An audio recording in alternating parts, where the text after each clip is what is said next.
Alors rebonjour sur la chaîne PBT, donc on se retrouve dans la maison pour voir le câblage électrique en provenance des 8 panneaux, 4 panneaux sur le bûcher, 4 panneaux qui seront fixés à terme sur le toit de la maison. Donc les 4 panneaux qui sont pour l'instant posés sur la terrasse, donc la sortie des panneaux donc arrive ici avec le câble 3x2,5 et le câble de terre 6 carrés.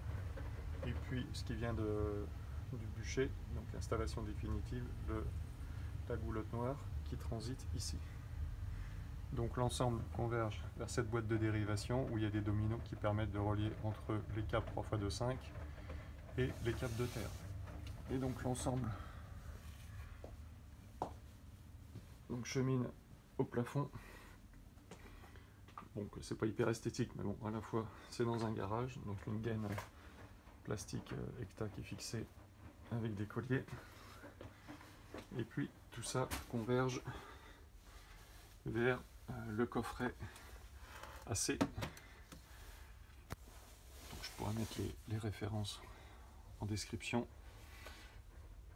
Donc comment ça se passe? Donc le câble 3x2,5 arrive ici avec la terre 6 carrés là. Donc tout ça, ça rentre sur les entrées du coffret AC. Donc on a bien l'entrée AC depuis les onduleurs et l'entrée terre depuis le champ photovoltaïque. Tout ça, ça rentre dans le boîtier, ça passe par un dispositif de protection, un dispositif d'enregistrement qu'on pourra regarder un petit peu après, et puis on ressort donc à travers les mêmes connectiques, donc c'est des connectiques spécifiques qui sont livrés avec le coffret, qui permettent de faciliter le raccordement et qui permettent un éventuel débranchement aisé.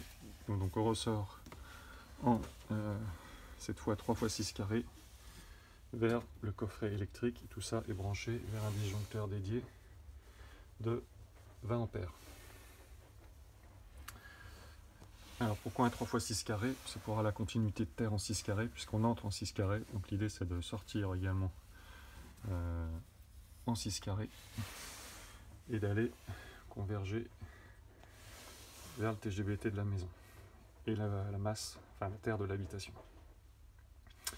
Si on s'intéresse un petit peu au coffret, donc on va l'ouvrir.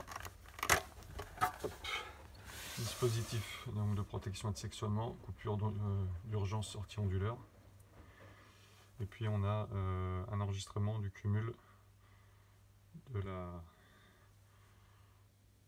ce qui a été fourni par les panneaux. Donc là depuis le mois d'août, 95 ou 496 kWh.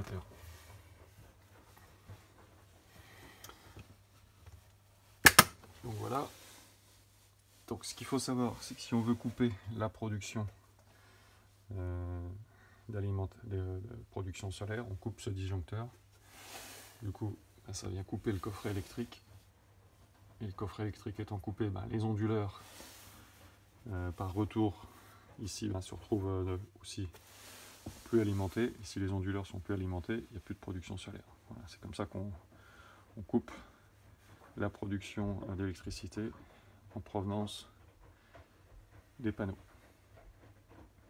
Et puis après, je pourrais y revenir aussi sur une autre vidéo, mais ensuite il faut passer une convention donc, avec Enedis pour la production, l'autoconsommation, pour qu'elle soit admise sur le réseau.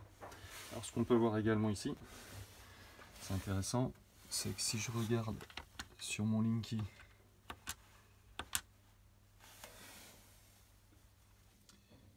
donc là je suis à 1400 kW en puissance instantanée. Alors là je suis pas à zéro, mais j'ai la machine à laver qui est branchée. Mais tout à l'heure j'ai regardé avec le soleil qu'on avait, j'avais à peu près 1000 watts de production en instantané. En sachant que j'ai un bruit de fond d'installation de l'ordre de 400 watts. C'est-à-dire qu'à toute heure de la journée, quasiment, je consomme entre 200 et 400 watts. Donc là, sans machine à laver, vu que je produisais 900 watts, bon, là, je serais tombé à zéro. C'est-à-dire que j'étais autonome d'un point de vue électrique. Bon, c'est pas le cas là, parce qu'il y a d'autres consommateurs qui tirent sur le réseau.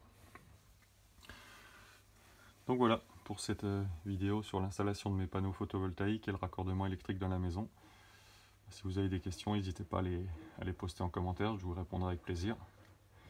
Et puis j'indiquerai en description le matériel que j'ai utilisé. Je vous dis à très bientôt sur la chaîne PBT.